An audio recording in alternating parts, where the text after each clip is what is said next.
Buenos días, amigos y amigas de Café de Economía. En este domingo ya 19 de mayo, que entramos en puertas de una nueva campaña electoral y parece que queda por ahí alguna otra que puede venir en un futuro, pero si viene esperemos que sea después del verano, porque madre mía, qué rachita de elecciones llevamos desde que comenzó 2024. Pues el día 9 de junio va a haber elecciones europeas. Y como os anunciamos la semana pasada, pues vamos a tener en esas elecciones una persona de Café de Economía. Si anteriormente en Café de Economía ha participado Alicia García, actual portavoz en el Senado, ha participado José Vicente Mari, ex consejero de Economía y Hacienda de las Islas Baleares. También tenemos al que ha sido portavoz de presupuestos y ahora secretario general de Economía, Empresas y Comercio de la Junta de Andalucía. Extremadura. Aparte de tener también a Miguel Ángel Paniagua, que es diputado por Palencia y también miembro de la Comisión del Pacto de Toledo y también de la Comisión de Economía, resulta que ahora nuestro Santiago Sánchez, nuestro economista y asesor del Grupo Parlamentario Popular, pues se le ha ocurrido la feliz idea de presentarse al Parlamento Europeo como un especialista en todo aquello que sea la economía. Y cuando uno mira la razón del por qué se presenta Santiago, pues la verdad que es una razón muy potente, porque Santiago ha sido asesor en materias económicas, de economía, industria, innovación y fondos europeos en el Congreso. Por otro lado, es elaborador de argumentos, fichas técnicas y borradores de discurso. También suele hacer informes de coyuntura y ha sido, entre otras cosas, también del equipo personal de Elvira Rodríguez. Por si fuera poco, ahora está en Café de Economía y se une al elenco de personas importantes, que os recuerdo también que hemos tenido a Luis Gordillo, que es doctor honoris causa por la Universidad de Jalapa. Pero la gente que tenemos hoy, es decir, Miguel Cornejo, que es consultor, Miguel Ángel Paniagua, que yo os he comentado que es diputado por Palencia y miembro de la Comisión de Economía del Congreso y de la Comisión del Pacto de Toledo. Además, tenemos también a Álvaro Gocci y al que va a ser hoy protagonista de nuestro programa, Santiago Sánchez. Buenos días a todos. Buenos días. Buenos días. Hola. Buenas. Buenos días. Vamos a ver, Santiago, ¿cómo se te ha ocurrido esta aventura? Aunque tu impresionante currículum vitae pues nos dice que es merecido que estés en la lista de candidatos al Parlamento Europeo y que, por otra parte, tu conocimiento de la economía puede ser importante representando al Grupo Parlamentario Popular en Europa, teniendo en cuenta que España es la cuarta economía de Europa y en el próximo quinquenio, que es lo que va a durar el nuevo mandato de los europarlamentarios, pues se van a decidir cosas de trascendencia para la economía española y de representación de la cuarta economía europea allí en el Parlamento Europeo, ¿no? Bueno, lo primero, gracias por la amable presentación, Eugenio. Y a cada cual lo que se merece. Tienes que constatar un hecho, Eugenio, y es que esta tertulia que diriges, al final es una buena cantera, porque todos los que pasan o pasamos pues, por tu tertulia, algo bueno hacemos que al final pues, oye, terminamos teniendo algún tipo de responsabilidad. Mi puesto es un puesto modesto en la lista de las elecciones europeas, pero sí que yo me lo tomo pues como un reconocimiento al trabajo de estos años dentro del... Perdona, te llamas Santiago y representas a nada más y nada menos que Castilla-La Mancha y particularmente Albacete, o sea que de modesto nada, que allí, bueno, entre los preñados, el vino y las navajas, cachis la mar, que si tienes para pelearte, ¿eh? No, tú ya sabes que yo me tomo las cosas con humildad y con trabajo, que es la única manera con las que se hacen las cosas. Y aparte, bueno, pues de la formación política, ¿no? Por decirlo así, o el trabajo político de estos años, pues yo creo que también aporto algo de metodología, el haber estado 7 años en la universidad como profesor asociado en materias de economía, de estadística, de econometría, pues te deja un pozo, ¿no? de trabajo metodológico y de análisis, y también, pues bueno, el haber pasado por el sector financiero durante 14 años, pues te hace tener un conocimiento profundo de la realidad que tienen las empresas y las dificultades que tienen, sobre todo a la hora de competir también en los mercados internacionales, y la complejidad del acceso a la financiación y las muchas dificultades que atraviesan. Y ese conjunto de cosas, pues yo creo que alguien en mi opinión, pues acertadamente ha decidido contar conmigo, y nada, para mí es un orgullo estar en esa lista con personas de muchísima experiencia y de una trayectoria impresionante, con las que en otras épocas, pues además, pues he colaborado. Me acuerdo de Pilar del Castillo cuando se trabajó en la elaboración de, pues bueno, de nuevas normas en materia educativa, que era yo muy joven entonces, pero sí que en algún foro participé. Es decir, que bueno, la vida, años después, pues te vuelve a unir caminos, y en este caso, pues insisto, para mí es un orgullo el poder estar en esa lista con personas muy, muy relevantes. No me riñas, pero voy a desvelar un secreto personal que conozco tuyo, y eso lo hago desde el punto de vista de lo que supone que ese famoso refrán de que un nacimiento trae un pan debajo del brazo, y tú estás a puntito, a puntito, a puntito de ser papá, con lo cual la enhorabuena será doble. A ver, compañeros contertulios, a ver quién abre el fuego, y fuego real y sin discreción a Santiago. ¿Quién empieza? Eugenio, pues yo conocí a Santi, como tú decías, como asesor principal de Elvira Rodríguez. Elvira que, bueno, de la que Miguel Ángel y yo y todos los compañeros del área económica del Congreso hemos aprendido durante estos últimos años. Ella es una gran profesional y que controla mucho, pero yo siempre estuve convencido de que ella era, por lo menos en esta última época, en gran parte, todos sus análisis y todos sus estudios llevaban la firma de este señor que nos acompaña hoy.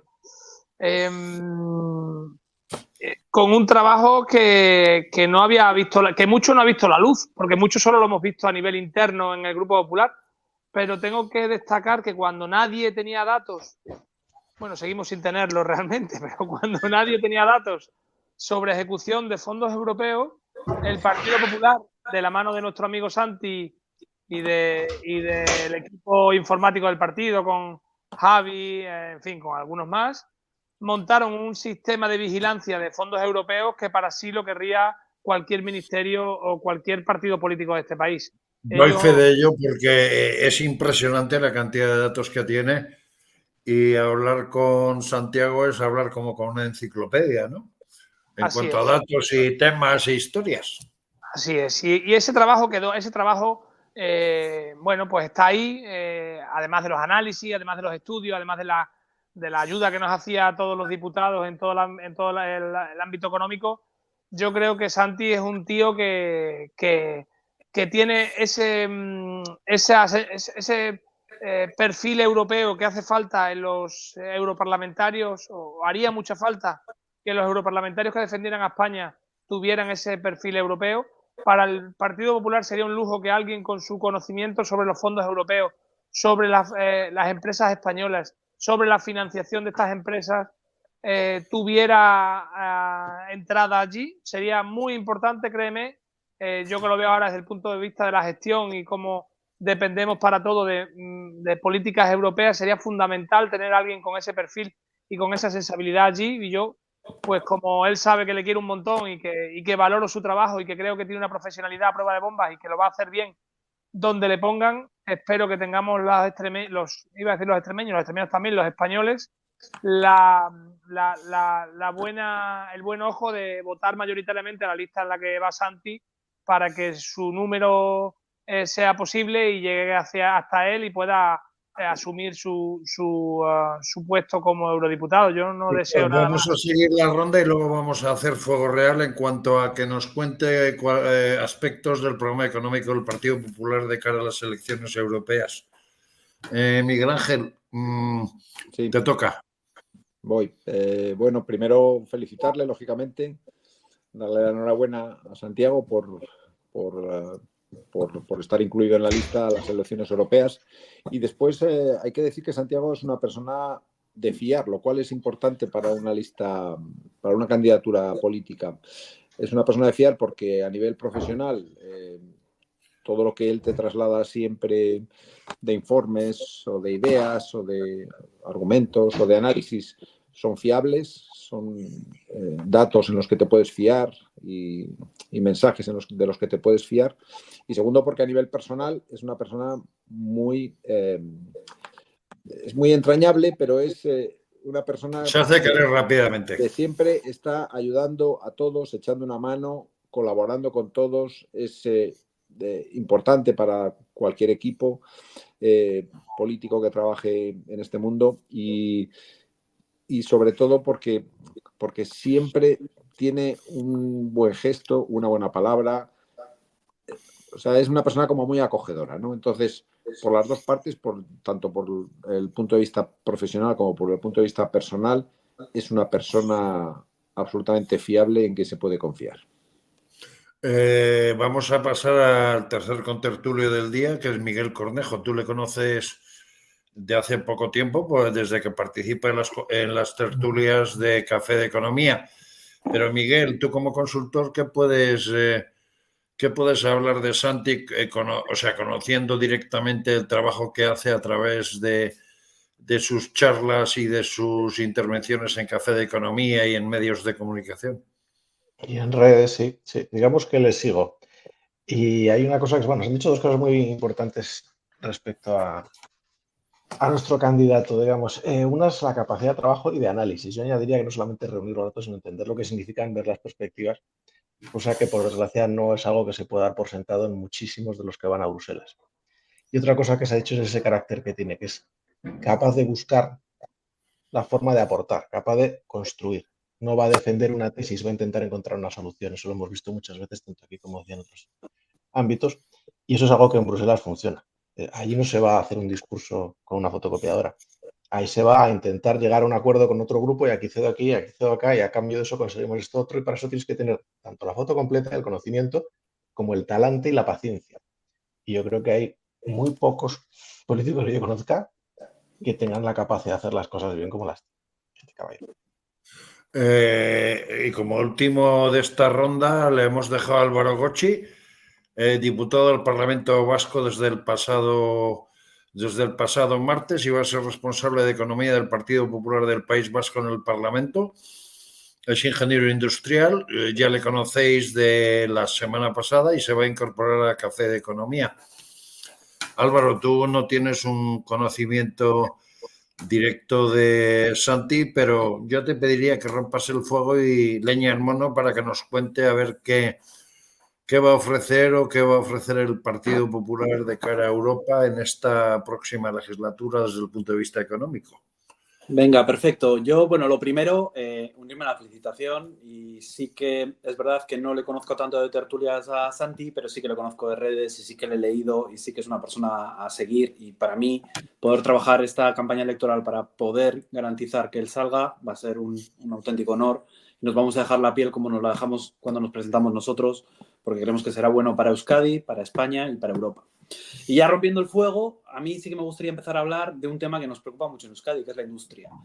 Estamos en un momento, estamos en las últimas décadas, hemos tenido un retroceso fuerte de la industria, llegamos a tener más del 30% del PIB de la región de Euskadi era industrial y ahora hemos caído fuertemente.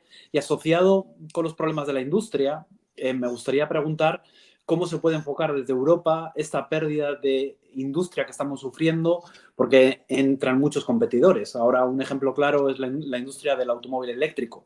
Cómo está un país como China llenando el mercado y dejando a muchos de nuestros fabricantes, ya no solamente fabricantes directos, sino toda la industria auxiliar, que se está quedando con una bajada de productos porque de ventas y de producción, porque no se está adaptando de la manera correcta al coche eléctrico, o porque los costes de producción en Europa son mucho más caros porque se está haciendo directamente ya dumping desde otros países. Álvaro, por complementar lo que estás diciendo, pondré como dato que la Mercedes en Alemania, de enfocarse todo su trabajo en los próximos años hacia el coche eléctrico, ha tomado la decisión de volver a construir coches de gasolina y diésel, con lo cual eso ya quiere decir bastante en cuanto al éxito o fracaso que pueda tener el coche eléctrico. Pues Santi, adelante a contestar a este fuego cruzado que te vamos a someter. Bueno, interesante. Bueno, lo primero, gracias a todos por las palabras llenas de cariño. La verdad que me habéis llenado el corazón, os lo puedo asegurar con vuestras palabras. Y por entrar en materia. Esto, como muy bien apuntabais, esta legislatura, tanto en Europa como en España, es una legislatura que va muy vinculada al desarrollo industrial. Es decir, además resulta curioso que quien más hable de esto y quien más propaganda haga sobre todo utilizando el término reindustrialización, sea el gobierno, tanto en sus documentos como los de Sumar, incluso Bildu también llevaba gran parte de documentos, ¿no? de párrafos sobre reindustrialización, cuando aquí ha habido un abandono durante 6 años absoluto en términos de industria.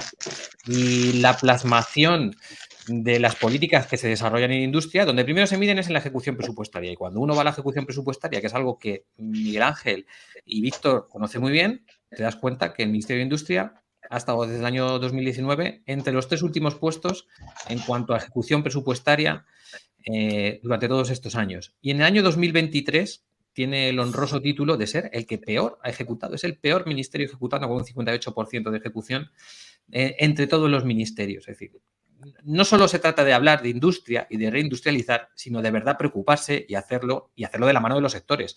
Sectores que han estado abandonados y desorientados, con un gobierno que todos conocéis muy bien, donde ha predominado la componente ideológica y el dogmatismo del ministerio de Teresa Rivera sobre las prioridades de la industria. Y esto es algo que también ha tenido cierto poso en Europa y que en esta legislatura europea tiene que cambiar.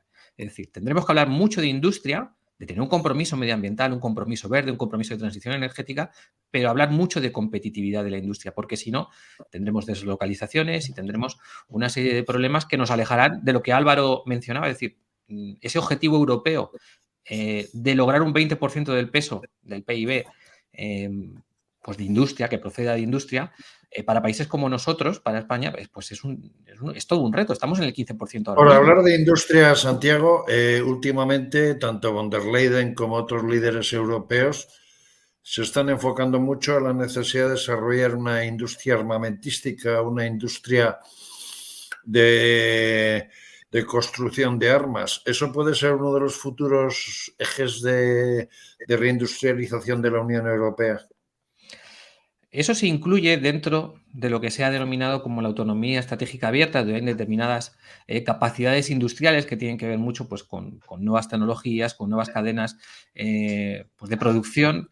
Y una de ellas, una de las partes sobre las que se está hablando y mucho, como bien apunta Eugenio, es el desarrollo de una industria, de una cadena de valor real de todo lo que tiene que ver con defensa y ciberseguridad. Es decir, en un mundo con tantos problemas geopolíticos y donde la situación que pueda tener Estados Unidos pues hace que no tengamos posiblemente el apoyo y con un giro proteccionista también en lo industrial y en lo comercial, pues hace que Europa se tenga que dotar de las herramientas adecuadas para tener esas capacidades estratégicas propias, y una de ellas es el tema industrial. Además, España tiene hubs relacionados con la industria, tiene empresas muy competitivas, Alemania también, Francia también, y lo que no debe de hacer precisamente es perder ese rol que puede deslizarse hacia otros países de Centro Europa. Es decir, España tiene que ser consciente de que tenemos una industria ligada a la defensa, que además es generadora de altas capacidades tecnológicas. Todo lo que tiene que ver con defensa es la punta de la innovación, de la I+D, y además con empleos y con trabajos de alta o de altísima cualificación. Es decir, es una industria que genera mucho valor añadido allá donde se instala. Y además, insisto, es que va a ser una necesidad, porque el mundo está girando, la geopolítica está girando y Europa tiene que dotarse de las herramientas adecuadas a nivel industrial, pero sobre todo a nivel de defensa también. Es decir, es una parte más que no podemos obviar. China está trabajando y está tratando de apropiarse en general de toda la industria, de todo el suministro de energías verdes, de avanzadas, de todos los recursos, de materias primas críticas. Insisto, Estados Unidos también está girando y con una política industrial de atracción de capacidad productiva, al tiempo que está girando, ¿no? Y está utilizando ese proteccionismo, y lo estamos viendo en las noticias de estas semanas, para excluir competidores y desplegar ese poder geopolítico que tiene. Entonces, industrialmente, Europa tiene que ser un actor principal y tendremos que ir hacia un acuerdo industrial y hacia un pacto industrial que hable mucho de competitividad. Víctor, en tu tierra últimamente hay malas noticias porque los fondos europeos que se os habían adjudicado pues se han echado para atrás.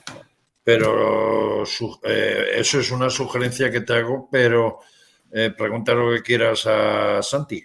Sí, a mí me gustaría volver sobre el tema que acabáis de hablar, porque nosotros en Extremadura lo hemos puesto sobre la mesa la semana pasada. La semana pasada hemos organizado aquí el primer foro de vehículos eléctricos de debate con más de 10 fabricantes chinos de vehículos eléctricos o de toda la cadena de valor del ¿Los llevaste al Bernabéu o no?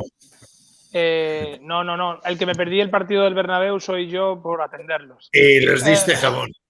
Eso sí, eso comieron jamón de Extremadura, 100% ibérico de bellota, al que os invito por lo menos a vosotros 6, porque a todos los oyentes ya son cientos de miles, me va a salir un poco más caro, pero a vosotros os invito a Extremadura, ya sabéis, cuando estéis aquí estáis invitados. Lo que decía, el foro, lo que puso negro sobre blanco Santiago es exactamente lo que estabas planteando. Europa se está quedando prácticamente como un parque temático, y que únicamente se está protegiendo con medidas de proteccionismo industrial para que los grandes gigantes, en este caso asiáticos, no vengan con sus vehículos, sino que los tengan que fabricar aquí. ¿Qué están haciendo? Empezar a desplegar sus fábricas aquí.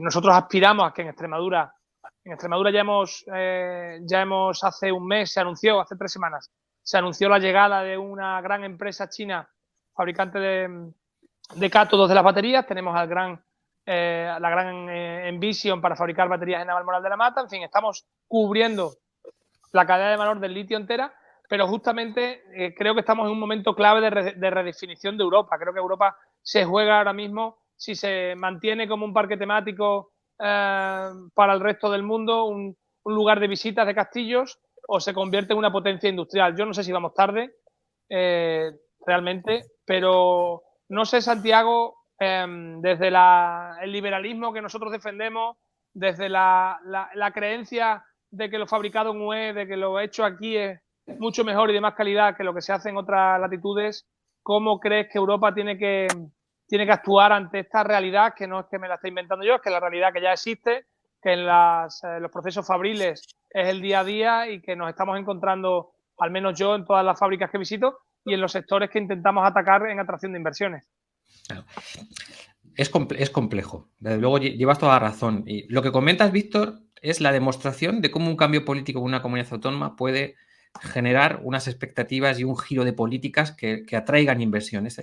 Y una comunidad como Extremadura es la demostración. Castilla-La Mancha todavía no hemos sido capaces de poder llegar a ellos, pero que en las próximas elecciones ocurra, pero sois el espejo en el que al final tenemos que mirarnos, es decir, regiones vecinas que estáis atrayendo inversión y atrayendo industria, y además muy competitiva. Bien, sobre lo que planteabas, y luego si queréis hablamos un poco más de automoción, pero como líneas generales, Europa tiene que plantearse una estrategia para ser competitiva y desarrollar cadenas sectores industriales que sean capaces de competir en un terreno de juego que es muy complejo, un terreno de juego mundial desigual, que tiene asimetrías normativas muy importantes. Europa es muy hiperreguladora y competimos con otros mercados donde no tienen esa carga normativa. Imagino que habréis visto el informe además de COE de esta semana, donde hablaba del número de páginas, ¿no? que tienen que leer cualquier empresario para estar al día de lo que ocurre en cuanto a cambios normativos en el país. Y eso que 2023 no ha tenido tanta producción normativa como el 22. Bien.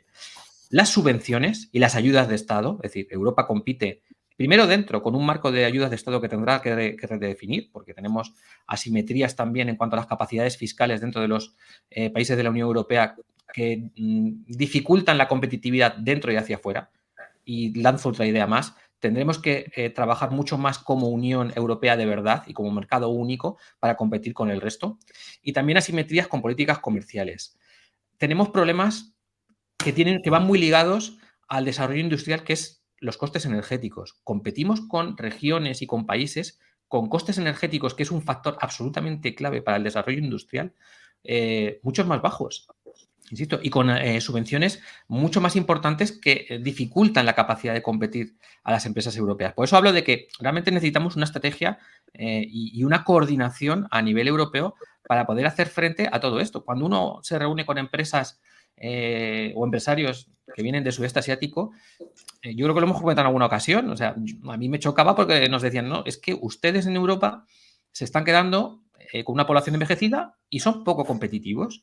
Y eso, que el resto del mundo es consciente, nosotros debemos hacer una reflexión y dejar de pensar en solamente nuestro estado de bienestar, que está muy bien, pero poner el foco en qué mundo competimos y en que debemos de tomar las decisiones para cambiar muchas cosas y trabajar en esos ámbitos y que son absolutamente globales, igual que las materias primas. Es decir, tendremos que revisar y hacer un mapeo nuevo de nuestro mapa de materias primas y de materias primas críticas que son esenciales para desarrollar pues, baterías, infraestructuras de recarga, semiconductores, etcétera, etcétera, para poder desarrollar esas cadenas industriales. Tenemos mucho que hacer y efectivamente necesitamos una estrategia europea para lograr toda esta transformación al mismo tiempo que somos capaces de afrontar un proceso de descarbonización en el que estamos toda Europa comprometida. Es decir, es un reto enorme y por eso, insisto, esta es la legislatura, en España debería de serlo, de la reindustrialización y va a ser la pata trascendental, en mi opinión, y vamos a ver cómo gira esa prioridad que hasta ahora el lobby medioambientalista ha conseguido implantar en Europa a hablar mucho de competitividad, hablar mucho de desarrollo industrial sin renunciar a lo verde. Es decir, el compromiso con el medio ambiente y con la transición energética está, pero tenemos que ser capaces de competir y simplemente por garantizar nuestro futuro, porque entonces si no, Europa tendrá un problema. Miguel Ángel Paniagua, por favor, tu pregunta. Bueno, Santiago, yo quería cambiar un poco de tercio y hablar un poco de la disciplina fiscal. Y quería preguntarte y un poco que nos analices un poco, que nos comentes cómo ves tú un poco la situación de la, bueno, iba a decir disciplina fiscal, pero realmente es indisciplina fiscal europea. Llevamos años sin ningún control sobre las cuentas de los países, dejándoles hacer, más allá de los momentos puntuales de crisis. El resto se está dejando a los países que utilicen que utilicen los presupuestos para sus intereses puramente electorales, porque en la mayoría de los casos no son desarrollo de país. Y me gustaría saber cuándo, por fin, vamos a volver a una senda de disciplina fiscal impuesta por parte de Europa, ya que algunos países por sí mismos no son capaces de hacerlo. El primero es nuestro, España, que lleva años, demasiados años ya, fuera de la disciplina fiscal, con un déficit muy alto, con un déficit estructural muy alto y con una deuda demasiado alta. Porque si queremos hacer cosas para el futuro, lo primero que tenemos que hacer es ser países suficientemente fuertes, estables y sin riesgos para poder hacer todo eso para el futuro. Y yo creo que ahora no lo somos. Y por eso necesitamos primero dar ese paso. Santi, por complementar lo que ha dicho Miguel Ángel, el pasado miércoles salieron datos de la Unión Europea que decían que tenemos 105.000 millones de euros de deuda. Por otra parte, que el crecimiento se reduce al 1,9 y que en cambio en el tema del déficit andaremos rozando el 3% a finales del 2024. Digo, datos complementarios a lo que te decía Miguel Ángel. Sí, vamos a ver. España tiene dos desequilibrios que son evidentes y que están directamente implicados en lo que entrará en vigor con las reglas fiscales. Uno es todo lo que tiene que ver con el déficit público elevado, y a mí me preocupa especialmente el déficit estructural que tiene la economía española. Es decir, que llevamos además años rondando el 4% del déficit estructural.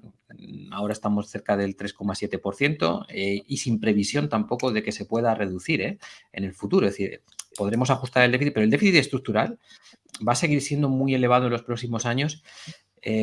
entre otras cosas, por la generación de gasto estructural que está provocando este gobierno. Este es un gobierno que ha aprovechado lo que decía Miguel Ángel, esa libertad traducida en indisciplina fiscal y en falta de prudencia.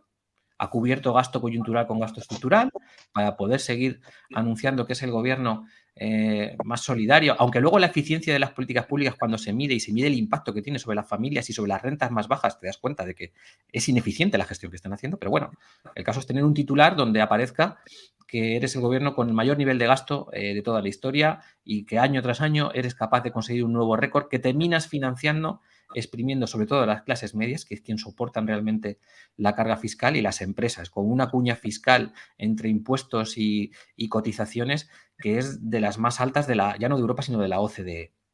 Y eso es un terrible problema sobre la competitividad. Entonces tenemos un déficit muy complicado, con un desequilibrio y una previsión de ingresos que puede pinchar en cualquier momento en cuanto nos falle cualquiera de las patas que está sustentando ese crecimiento al que te referías, Eugenio, que va muy ligado al gasto público y que prevé ese impulso en los próximos años por una recuperación del consumo privado. Pero llama la atención, y perdona que te interrumpa, que la Unión Europea prevea que vamos a bajar un punto en deuda. Me parece fuerte, ¿no? O sea, bajar a los 105.000 millones cuando estamos ahora entre 115, 117 aproximadamente mil millones de euros, me parece mucho para final de 2024, ¿no? El papel al final lo soporta todo, pero la realidad es la que es. Y si se hace es porque tendremos más carga impositiva, porque no se deflata el IRPF, porque al gobierno le viene muy bien aprovechar la revalorización que se van teniendo año a año de los salarios conforme se va produciendo la revalorización con respecto al IPC. Y eso infla la recaudación, simplemente por la progresividad en frío.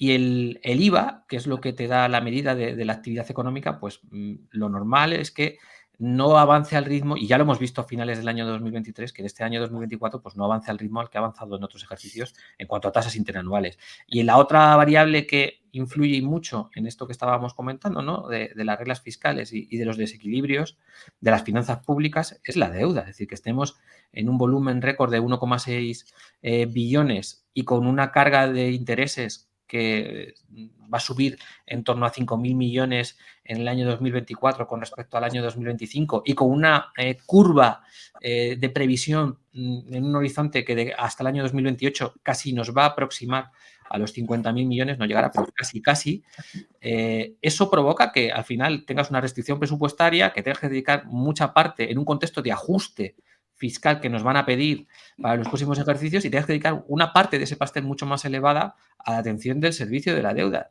dejando muchos menos recursos para todo lo que tiene que ver con sanidad, con educación, con políticas de bienestar social. Y eso es un hándicap al que se va a tener que enfrentar seguramente el próximo gobierno, porque yo creo que esta legislatura tampoco va a poder prolongarse durante mucho más. Si estáis viendo que la producción normativa que sale del gobierno es escasísima, porque son incapaces de armar mayorías. Esto Miguel Ángel lo vive en primera persona. Hasta después del 9 de junio no vamos a tener nada de eso, y probablemente elecciones generales. Miguel, pregunta, pero sí ya os pido que terminemos pronto esta segunda ronda para empezar una tercera y definitiva. Pues una breve, además repitiendo tema, tirando un poquito por el lado de comercio, lo que se supone que dio origen a la Comunidad Europea. Si no ha sido esta semana, sí creo que ha sido, cuando se ha anunciado la subida al 100% de los aranceles estadounidenses a los coches eléctricos chinos. Y esto nos hace pensar, yo creo, a todos, por un lado, que eso es una forma de defender sus propias industrias y sobre todo de atraer de nuevo la mayor parte posible de las cadenas de producción, un poco lo que decíamos al comienzo de la sesión, de que estamos todos intentando que la separación entre Occidente y China se traduzca en que nos traemos parte de esas actividades y de ese valor a Europa, pero para eso tenemos que ser competitivos. Que España sea competitiva es otra guerra, pero a lo que me quería la opinión de Santi es ¿qué va a pasar con esta subida de aranceles? Porque normalmente se contraataca. Uno sube un poco, otro sube otro poco, otro sube otro poco, y al final acabamos con 1930, tenemos una crisis mundial de 3 pares de narices. ¿Qué papel puede jugar la Unión Europea para evitar eso? Como muy bien dices, estamos repitiendo errores que hemos visto ya en el pasado. al girar la política comercial, que efectivamente tiene consecuencias, como todas las decisiones de política económica, pero cuando se adoptan decisiones pues restrictivas en cuanto a política comercial, vía arancelaria, pues eso tiene su contraparte en otro tipo de desarrollos. A mí el miedo que me da, y es donde está el equilibrio y el reto de todo esto, es insisto, tener unas capacidades estratégicas que hay que definir muy bien lo que es estratégico. Y permitidme un inciso, este gobierno califica de estratégico prácticamente todo allí donde le interesa. Es decir, da igual que sea un sector, sea otro, sea una compañía o sea otra. A lo mejor deberíamos hablar incluso más de empresas estratégicas que de sectores estratégicos. Pero bueno, el caso es que debemos definir muy bien qué son sectores estratégicos. Y insisto, el miedo que a mí me da es que ese giro proteccionista que está teniendo Estados Unidos, pues no nos contagiemos de él, porque uno de los beneficios que ha tenido la globalización y el comercio internacional es el permitir acceder a todas las capas de población, a productos de todo tipo, a precios competitivos, a que las industrias puedan generar productos para competir. Es decir, se podría complicar toda la estructura de costes de una manera tremendamente compleja, y lo que pretendemos que sea convertir una industria en competitiva acabe siendo en todo lo contrario. Es decir, las recetas proteccionistas a lo largo de la historia las conocemos muy bien, las consecuencias que tienen. Por eso me gusta hablar de autonomía estratégica abierta, y el introducir la palabra abierta, porque no podemos cerrarnos y comprar determinadas políticas que también vivimos en Europa, excesivamente populistas en cuanto a esto de la autonomía estratégica o del desarrollo industrial y el proteccionismo de determinados sectores. Es decir, tenemos que ser conscientes de los beneficios que ha tenido el capitalismo y la globalización para el conjunto de la sociedad allí donde se ha implantado y donde ha sabido traccionar de otros terceros países que han terminado saliendo de pues, mucha población de niveles de pobreza. Europa tiene una oportunidad, en mi opinión. Es decir, este giro proteccionista que se prevé que se puede acentuar si Trump llega a la presidencia de Estados Unidos, para Europa tiene que ser una oportunidad completamente para salir y competir. Y eso se hace, en mi opinión, desde la Unión. Es decir, si somos capaces que la Unión Europea sea capaz de tener un mercado único, de pensar en sectores tractores a nivel, ya no solo nacionales, sino sobre todo europeos, y no duplicar, porque muchas veces se generan ineficiencias cuando se instalan muchas cosas en los mismos sitios de manera repetida. Al final debemos ser un conjunto competitivo, y esa va a ser la clave que nos va a poder definir. El informe Letta habla mucho y me parece interesantísimo sobre el mercado interior. Me parece muy interesante aquello que habla de introducir la quinta libertad, es decir, ya no solo que se fomente ese mercado interior y el libre movimiento que ya tenemos de mercancías, de personas, de bienes, de capitales, de servicios, sino esa quinta libertad, esa libertad de movimiento, de innovación, de tecnología y sobre todo de talento. Esto es muy importante. Europa tiene que hablar mucho de talento y España debería estar hablando mucho más de retención y atracción de talento. Hablando de talento, Santi, tenemos un talento que es ingeniero industrial, que es responsable económico del PP Vasco, que va a cerrar esta segunda ronda. Álvaro, adelante con la pregunta, por favor. Yo me gustaría tocar un tema que hemos hablado un poco al principio, pero que está muy relacionado también con todo lo que hemos hablado, que son los fondos europeos. Los fondos europeos se vendieron como una oportunidad para transformar la economía y a la vista está, al menos lo que está ahí, que la economía no se ha transformado. Mi pregunta es, Santiago, ¿tienes la misma sensación que nosotros desde aquí, desde Euskadi, que los fondos europeos no se han usado en lo que se tenían que haber usado? Y la segunda pregunta derivada de la primera es, ¿qué podemos hacer distinto para realmente transformar la economía en todas estas, frente a todos estos retos que estamos hablando durante esta tertulia? Los fondos europeos ni avanzan al ritmo que tenían que avanzar, ni muchas de las finalidades, no todas, pero sí que hay muchas de las finalidades que no se corresponden con el espíritu del reglamento, que tenía que incrementar nuestro potencial de crecimiento, generar empleo estable, ser capaces de avanzar en esa transición digital y también energética. Y lamentablemente pues no está siendo así. Y vemos mucha financiación pues, de gasto corriente, generación de gasto estructural y problemas en lo que a mí más me preocupa, que es en los PERTEs. Y por ahí a lo más actual. Y poner un ejemplo gráfico. El PERTE de descarbonización, que se ha cerrado hace escasos días, te encuentras con que hicieron una convocatoria de 1.000 millones de euros, 500 en ayudas directas y 500 en el bloque de préstamos. Y un gobierno, que este es un pecado que lleva en todos los PERTEs y en casi todos los tipos de iniciativas que ha lanzado, cuando las diseñas alejada de la realidad empresarial, te encuentras con que el resultado que obtienes pues no es el esperado. ¿Qué han recibido? El doble de solicitudes que el importe previsto, es decir, tenían un importe para ayudas de 500 millones, han recibido solicitudes por 1.000 millones. La sensación de la industria es que podría haber sido 10 veces mayor esa demanda, ¿vale? Sin embargo, el bloque de préstamos, otros 500 millones, solo han recibido una demanda de 118. Es decir, al final, la sensación es agridulce. ¿Por qué? Pues porque se diseñan mal, porque se diseñan sin pensar en la realidad de las empresas. Esto lo hemos visto repetidamente con el PERTE de la automoción, con la primera convocatoria que solo se adjudicó el 26% de lo previsto, con la segunda convocatoria del PERTE-BEC que se dejó fondos que trasladaron de la línea A a la línea B, intentando agilizarlos y tampoco han sido capaces de colocarla completamente. Ahora mismo el Ministerio de Industria tiene del PERTE-BEC solamente 1.393 millones aproximadamente en los cajones, esperando nuevas convocatorias para poder movilizarlos. Pero es que te vas al PERTE de la industria agroalimentaria, el que depende de industria, hicieron una convocatoria de 510 millones y han adjudicado el 36%. Sin embargo, yo cada vez que veo notas de prensa del Ministerio de Industria diciendo que ha sido un éxito, digo, bueno, pues es que nadie se revisa los datos y nadie es capaz de contrastar que están adjudicando el 36%. Me da igual que adjudiquen 187 millones, que eso está muy bien en muchos proyectos, pero ustedes tienen un objetivo de 510 millones.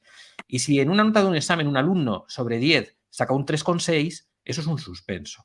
Pues esto es lo mismo exactamente, porque el plazo sigue avanzando. Y como muy bien advertías, el tiempo corre para ejecutar estos fondos. Nos quedan 2 años y medio. Es que nos quedan 2 años y medio. Hemos pasado el Ecuador ya. No nos hemos dado prácticamente cuenta. Tenemos resueltas convocatorias según, y voy a tomar la información del Ministerio de Economía, 35.100 millones. Eso es el 21% de todo lo que tiene que movilizar antes de que finalice el año 2026. Hasta 170.000 es una mucha cantidad. Víctor Píriz, tercera ronda y tu última pregunta, Santi. Pues nada, yo desearle a Santi toda la suerte del mundo, que será la suerte también para este país. Yo creo que aquí nos jugamos todos mucho, no solo Santiago. Iba a hablarle también de disciplina fiscal como lo ha hecho Miguel Ángel Paniagua. Santi, si ves a Miguel Ángel, él no se piensa afeitar hasta que salgas de eurodiputado. Lo has visto, ¿verdad? Así que ahí lo tienes. Ahí tienes el reto para con Miguel Ángel. Y nada, sobre la disciplina fiscal, creo que es un reto de toda Europa también.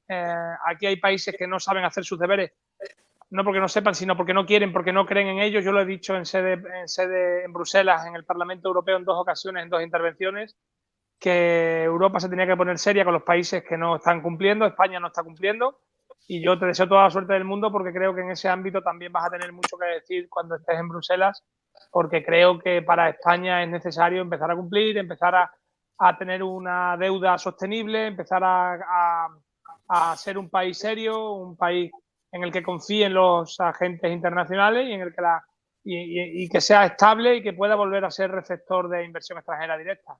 Toda la suerte del mundo, Santiago, y ánimo, que la tarea que tienes por delante es importante. Muchas gracias, Víctor. Voy a hacer toda la campaña que pueda, voy a hacer todo el esfuerzo que pueda, solo porque Miguel Ángel se pueda afeitar. Yo te lo pido, vamos. Va a ser una motivación extra, de verdad, que me va... Que se afeite aquí en directo, ¿eh? Me va a impulsar. Oye, que se afeite aquí en directo. Si el Partido Popular saca, a ver si recoge el guante, si el Partido Popular saca el diputado número 27, que es el que represento yo, pues Miguel Ángel, yo te lanzo el guante encantado si eres capaz de afeitarte. Son 2 semanas, poco más tienes que aguantar. O sea, esto ya de nada estás ahí. Y solo apuntar una cosa de lo que decía Víctor. Totalmente de acuerdo. Es decir, Europa tiene que ponerse seria con los países incumplidores. Es un requisito sine qua non para tener estabilidad, para recuperar capacidad fiscal. Eso es muy importante. Si queremos ayudar a las empresas, si queremos hacer frente a situaciones inesperadas, a esos cisnes negros, necesitamos recuperar capacidad fiscal. Y desde luego, Eso es credibilidad país. Eso te da esa sensación de que se puede confiar, que somos un país en el que se puede venir a invertir, a desarrollar proyectos empresariales, y es absolutamente esencial. Miguel Ángel, aparte de que vete preparando la brocha y la espuma para afeitarte aquí en Café de Economía en directo, última pregunta para Santi. Bueno, sí, bueno, si sale, desde luego grabamos la tertulia de esta semana desde una barbería, no tengo ningún problema, me encantaría. Oye, Santiago, yo quería plantearte otro tema distinto, que son los desequilibrios territoriales que hay en la Unión Europea, en España y en otros países, ¿no? Quería saber un poco cómo enfoca el Partido Popular Español y el Partido Popular Europeo este problema real que tenemos en Europa, en el que algunos territorios no están avanzando adecuadamente por una concentración empresarial en determinadas zonas de los países y de Europa, y por el traslado también de toda la población hacia determinadas zonas, ¿no? A mí es un problema que tenemos aquí en España, que tenemos en Europa, y que me gustaría que se diera un impulso en esta legislatura para luchar contra esos problemas no tanto de despoblación como de desequilibrio, porque al final la población vive donde quiere, ¿no? Pero sí que hay que incentivar y motivar para que las empresas se instalen en aquellos territorios en los que hay menos actividad económica, porque además yo creo que es bueno para Europa, no solo es bueno para esas provincias o para esos territorios, sino yo creo que es bueno, ¿no? A mí no me parece que sea adecuado una concentración tan brutal como existe en algunos territorios. Yo creo que no es incluso sano la vida en algunas zonas, y yo creo que tenemos que luchar por ello. No, estoy totalmente de acuerdo. Además que nuestras regiones comparten pues determinados problemas que además son comunes, como la de Víctor también, ¿no? Que somos territorios extensos, con zonas que necesitan que ese principio que tiene la Unión Europea, ¿no?, de cohesión territorial, pues realmente se plasme en realidades y que tenga una implementación absolutamente real. Somos, lamentablemente, España, de nuevo un país que puede ser potencialmente beneficiario de los fondos de cohesión de los que se han beneficiado territorios como el mío. Y lo que habrá que hacer es equilibrar adecuadamente y dotar de los incentivos suficientes para que se pueda hacer un desarrollo económico efectivamente en territorios que no tienen las ventajas o la tradición de desarrollo económico que han tenido otros a lo largo de las últimas décadas. Hay zonas que tienen suelo, hay zonas que tienen energía, hay zonas que tienen capacidades hídricas, que son también muy importantes, es decir, y que tenemos que ser capaces de hacer lo suficientemente atractivas y poner una autopista de verdad para que lleguen empresas, llegue inversión y poder desarrollar en este proceso, además que queremos, ¿no?, de impulso industrial, cadenas industriales relacionadas con el mundo agroalimentario, de transformación, de otros sectores, ese sector que comentábamos al principio de defensa, fijaros, es que vamos a tener necesidad de hacer drones, vamos a tener necesidad de hacer muchísimas cosas, insisto, y el que es un factor absolutamente determinante es el talento, el que seamos capaces de atraer talento y ofrecer también condiciones atractivas para vivir a todas esas personas que tienen que llenar esos puestos de trabajo de alto valor. Y para eso, pues oye, no solo es vivir en una ciudad, es que tener unos servicios de transporte accesibles y unas infraestructuras adecuadas, con una calidad de vida, además con personas que tienen valores muy relacionados pues, con el medio ambiente, con tipos de vidas distintos, ¿no?, a la urbana, poder darles hueco, darles espacio y poder desarrollar determinados territorios. A mí estoy completamente de acuerdo contigo. El principio de cohesión territorial es esencial, llevarlo mucho más allá de una mera frase, sino plasmarlo en realidad. Y tomo la bandera que me lanzas, Miguel Ángel, si vamos, me lo grabo a fuego si tuviera la oportunidad de ir al Parlamento Europeo. Miguel Cornejo, tu última pregunta de este tercer y último turno, por favor. Vamos a ver cómo lo planteamos.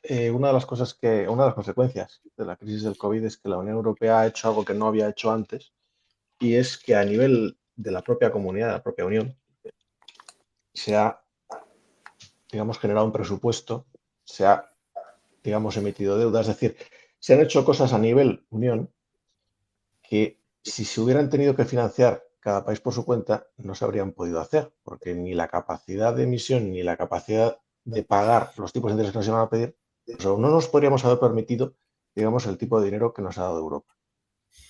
Ese tipo de integración que normalmente se esperaba históricamente que viene aparejada con una organización fiscal, con una serie de medidas de responsabilidad y de estabilidad, todo eso se dejó de lado por la urgencia de. Pero si queremos que se siga manteniendo ese paraguas protector, esos tipos de interés favorables, esas condiciones de financiación tan bonitas, tendrá que venir todo ese tipo de integración. ¿O cómo lo ves, Andy? Sí, vamos a ver. Una de las cosas que trajo el plan de recuperación fue un cambio de acceso a los fondos europeos y que va muy ligado a lo que tú dices. Es decir, por un lado, la propia estructura financiera que se le da a ese fondo, que es una emisión de deuda mancomunada que permite, como muy bien dices, Miguel, que países que no tienen la capacidad fiscal para responder ante una circunstancia como esa, sanitaria y económica posteriormente, el poder reaccionar y poder responder y poder inyectar dinero en la economía. Luego una cuestión distinta es cómo se hace y si es lo más eficiente, es lo menos eficiente, y eso podríamos discutir mucho. Pero bueno, hay un hito que es la emisión de deuda mancomunada que hasta ahora no habíamos sido capaces. Y dos, el acceso a los fondos se hace mediante una serie de inversiones y de reformas que para los países que no han tenido incentivos y que son reacios a hacer reformas estructurales, este sistema de acceso a fondos europeos es una herramienta para obligarles a hacer aquello que no tienen los incentivos nacionales propios para poder hacerlo, porque genera ciertos pues compromisos difíciles en ocasiones de hacer. Y solo hay que ver nuestro país, lo mucho que nos cuesta asumir determinadas reformas estructurales que siguen, algunas de ellas aplazadas todavía. Entonces, ¿a dónde quiero ir a parar? Las lecciones que nos deja el Next Generation y que deben de servir al futuro es, uno, es un sistema que funciona y que permite respuesta fiscal. Dos, lo que hay que hacer es ser riguroso y la Comisión, la primera, que no lo ha sido en mi opinión, muy riguroso en las exigencias de los países a la hora de cumplir los objetivos y los hitos a los que se comprometen, porque lo primero es que se daña es la credibilidad de la Comisión. Exacto. Y dos, las reformas de verdad deben de ir dirigidas a hacer que las economías sean más competitivas y alineadas con las indicaciones que se dan por país en el semestre europeo y no hacer o admitir reformas aguadas como el mal vino, como hemos vivido con la reforma de las pensiones en nuestro país, como hemos vivido con la reforma laboral o como vamos a ver cuando también le den el visto bueno ahora a la reforma de la ley de vivienda. Es decir, lo que no puedes hacer es por el que esto salga bien y no penalizar a un país, admitir determinadas reformas que son contraproducentes a los objetivos hacia los que tú mismo has dirigido, en el papel al menos, esas reformas cuando las has negociado con un país. Entonces, uno, recuperación de la credibilidad. Dos, riguroso. Tres, el planteamiento a mí me parece interesante para que los países que no tienen incentivos a hacer determinadas reformas las hagan para que las economías sean más competitivas. Si estamos hablando de un mercado único, de ser mucho más competitivo, de pensar más allá de lo nacional, pues tendremos que acometer las reformas que van dirigidas hacia eso, hacer una economía mucho más competitiva. Entonces, yo creo que este sistema ha venido para quedarse, es un sistema que lo vamos a ver y ya es una opinión personal, exclusivamente personal.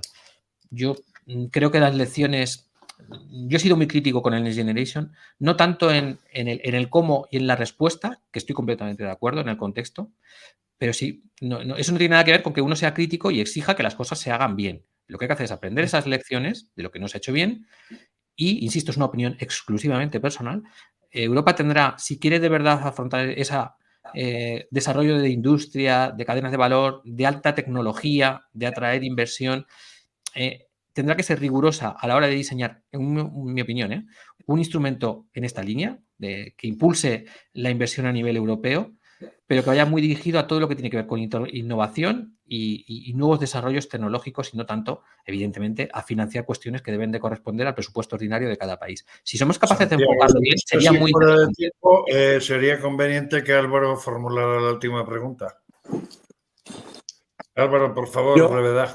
Yo, algo que no hemos tocado todavía y es un tema bastante candente, es el sector primario. Hemos hablado mucho de industria, de fondos europeos, de financiación, pero es verdad que al final la financiación del sector primario, que es un sector que es vital para el mantenimiento de los ciudadanos, ahora mismo está en duda. ¿Cuál es la posición que tenemos del Partido Popular y qué es lo que vamos a defender desde Europa como partido que previsiblemente vamos a ser el mayoritario? Pues yo a eso añadiría, Santiago, si me permites, y ya por favor si te piden una respuesta corta, que en las negociaciones del PAC hemos perdido 5.000 millones en subvenciones para el sector primario. Sí, para España el sector primario es absolutamente esencial, es clave. Además en eso que hablábamos antes, ¿no? Del desarrollo y la cohesión territorial, o sea, es que es terriblemente importante en muchos territorios. La carga medioambientalista que ha tenido tanto la reforma de la PAC como mucha legislación que ha venido de Europa y la propia nacional, hay que darle una vuelta y una pensada profunda de qué es lo que se debe hacer. Desde luego, nuestros agricultores y ganaderos no pueden estar sujetos a una competencia desleal como se tiene con determinados países que les hace competir en condiciones de desigualdad, con diferentes niveles de exigencia en el cumplimiento de determinadas normativas con respecto a los que tienen pues, determinados productos que entran desde otros países, y esa exigencia de cláusulas espejo, pero de verdad que funcionen para que puedan competir en condiciones similares, y eso me parece clave. Y dos, tenemos que ser capaces de pensar en políticas de oferta, y cuando digo políticas de oferta, en políticas que mejoren la competitividad y la rentabilidad de las explotaciones españolas, que tienen un problema importante por mucha de la carga que tienen. O sea, es que la inflación les ha afectado de manera terrible en todo lo que tiene que ver con combustibles, con fertilizantes, el crecimiento de la mano de obra y la subida de determinados costes salariales y no salariales sobre los sueldos que se pagan en el sector primario, pues han sido muy limitantes a la hora de mantener la rentabilidad de las explotaciones. Es que hay que dar una vuelta integral. Desde el punto de vista europeo, hablar mucho más de rentabilidad, de competitividad y de permitir que se desarrollen nuestras explotaciones, recuperar las cláusulas espejo, repensar la PAC y darle una vuelta a las exigencias medioambientalistas que están penalizando mucho y complicando también la gestión administrativa, la burocracia, la viabilidad de las empresas que tienen o de los autónomos que trabajan en el sector agroalimentario. Estamos ya prácticamente fuera de tiempo, Santiago y contertulios. Yo solo te pediría, Santiago, que nos definas en 4 palabras cuál va a ser la oferta, o sea, cuál va a ser, a modo de eslogan, lo que el Partido Popular y Partido Popular Europeo nos va a presentar a los ciudadanos. Pues el resumen es que para que Europa vaya hacia donde nosotros nos interesa y se defienda los intereses de verdad de España, necesitamos tener mucha más presencia en Europa, o sea, más España en Europa, eso es muy importante. Y el peso que puede tener, y me estoy extendiendo más de lo que me has permitido, Eugenio, el peso que puede tener el Partido Popular Europeo dentro, o el Partido Popular Español dentro del Partido Popular Europeo, que puede llegar a ser la primera fuerza, puede ser determinante para el futuro de Europa. Por eso necesitamos sacar el mejor resultado posible, porque el Partido Popular Español va a ser absolutamente clave en todas las políticas que vayan a salir de la Unión Europea en la próxima legislatura. Por eso necesitamos tener de verdad el mayor apoyo posible. Y por lo o sea que más España en Europa, ¿verdad? Exactamente. Pues amigos y amigas de Café de Economía, es evidente que Santiago pues tiene que estar en esa lista de candidatos al Europarlamento porque se ve, se nota y se detecta conocimiento, capacidad, buen análisis y además ilusión por hacer cosas. Nosotros por hoy nos despedimos, os deseamos un buen domingo y sí decimos que la semana que viene vamos a tener a un personaje importante de la política económica española. No desvelamos el nombre para que estéis atentos a nuestro programa, pero ojo que va a contar cosas interesantes y vamos a ver y vamos a hacer un análisis tranquilo de cómo está la economía española. Amigos, amigas de Café de Economía, hasta el domingo de la semana que viene y a disfrutar de esto que se llama Mayo Florido y Hermoso. Buen domingo.